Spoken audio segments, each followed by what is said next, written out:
El ritmo es un concepto fundamental para entender la música. A veces puede ser irregular y agresivo, como en la consagración de la primavera.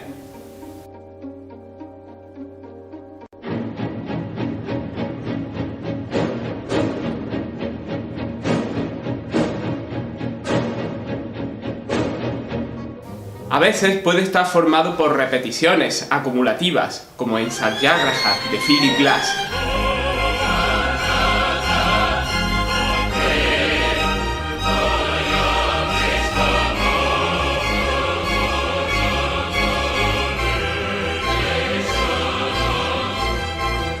Y al fin y al cabo, ¿qué es la poesía sino el espacio creativo en donde la línea de la música y la línea de la palabra se cruzan?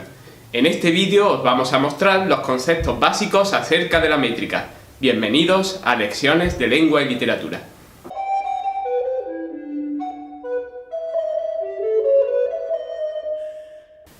Cada una de las líneas en las que está escrito un poema se denomina verso. Los versos se definen por su ritmo y, en algunos casos, por su rima.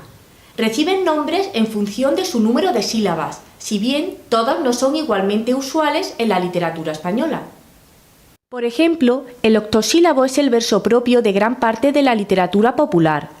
La poesía culta, sobre todo a partir del Renacimiento y por influencia italiana, tiende al endecasílabo, con bastante uso también del heptasílabo, verso con el que encaja bien por la costumbre de escribir el endecasílabo con un acento en sexta sílaba.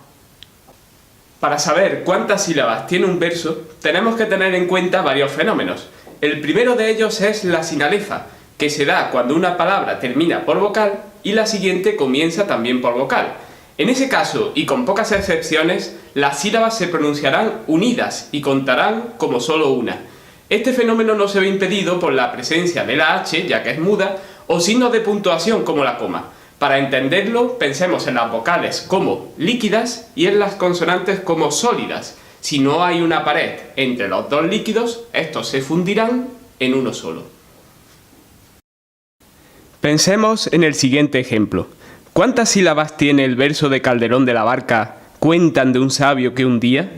Si nos damos cuenta de la sinalefa que hay entre de y un y la que hay entre que y un, comprobaremos que la respuesta es 8. Otra regla fundamental es la que indica que hay que añadir una sílaba más a los versos que terminan en aguda y restar una sílaba a los versos terminados en esdrújula, algo, por cierto, mucho menos habitual. La explicación de esta regla viene por una característica del idioma español, que es su tendencia a la sílaba llana.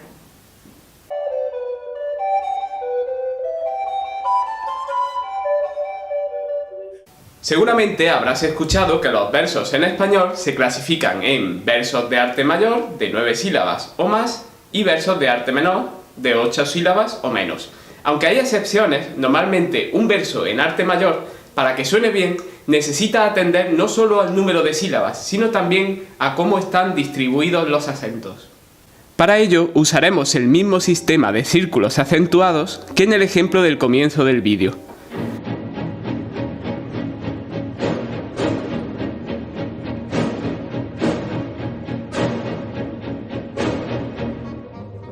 Si pensamos en la última estrofa de un famoso poema de Miguel Hernández, la podemos representar de la siguiente manera.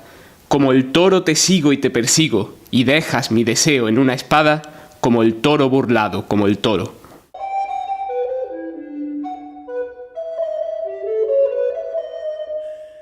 El recurso que llamamos rima tiene una historia curiosa que cambia de idioma en idioma. El latín clásico, por ejemplo, no utilizaba rima. Así es como suena uno de los poemas breves más famosos de Catulo. Odi et amo, quare it faciam, fortasse requiris, nescio, sed fieri, sentio et excrucior. Odio y amo. Quizás te preguntes por qué hago esto. No lo sé, pero siento que así ocurre y me torturo. Sin embargo, en la Edad Media, los poetas usaban el latín con todo tipo de coloridas rimas, como podemos ver en el famoso texto de la Misa de Requiem. Dies ire, dies illa, solve seclum infabilla teste David concibilla.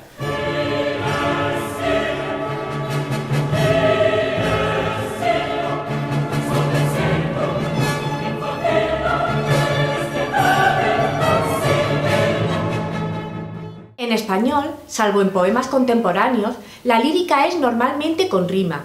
Podemos distinguir dos tipos de rimas, la rima consonante y rima asonante.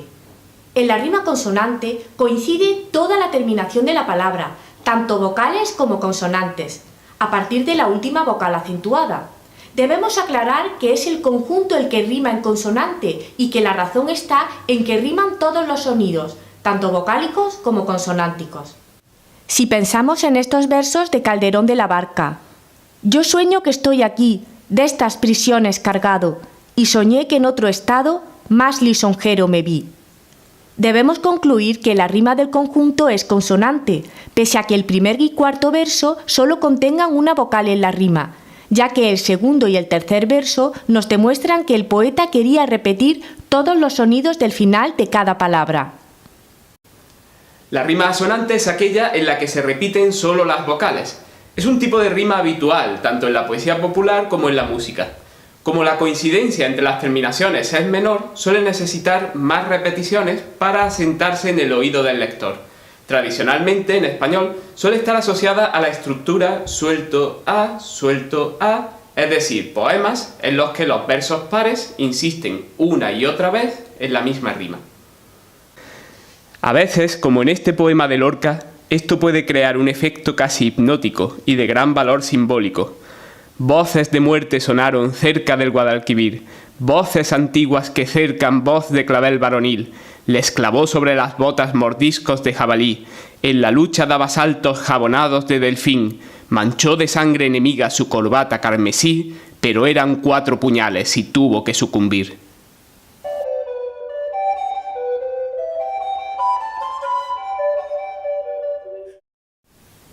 Los versos no suelen ir sueltos, sino agrupados en conjuntos llamados estrofas. Las estrofas suelen caracterizarse por una unidad temática que tiene su reflejo en una unidad formal. Esta unidad formal suele ser determinada por 4 aspectos principales: número de versos, número de sílabas, tipo de rima y estructura de la rima. El número de versos, que en muchas ocasiones da nombre a la estrofa, puede ser muy variado. El mínimo son los 2 versos del pareado. En cuanto al máximo, no hay realmente un límite, aunque una estructura de 25 versos, al forzar demasiado la memoria a corto plazo del lector, deja de tener sentido. Recordemos que tanto la rima como el ritmo o la estructura de la estrofa funcionan porque somos capaces de retener en la memoria ciertos patrones. Hay estrofas que, en vez de un número de versos determinado, tienen una fórmula que se repite indefinidamente. Es el caso de los romances, que mediante octosílabos siguen la estructura suelto a hasta el final del poema, ya sea de 8 versos o de 200. En otro vídeo nos acercaremos a las estrofas más habituales en lengua española. El número de sílabas por verso se suele mantener inalterable durante toda la estrofa. En algunas ocasiones pueden combinarse 2 medidas relacionadas entre sí por diversas razones.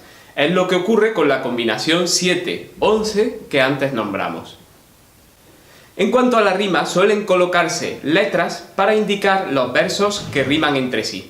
Tradicionalmente, las letras son minúsculas para los versos de arte menor y mayúsculas para los versos de arte mayor. Esto es lo que llamamos estructura de rima del poema.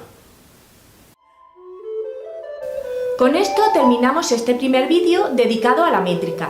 Más adelante, en una próxima entrega, hablaremos de los tipos de estrofa más habituales en español.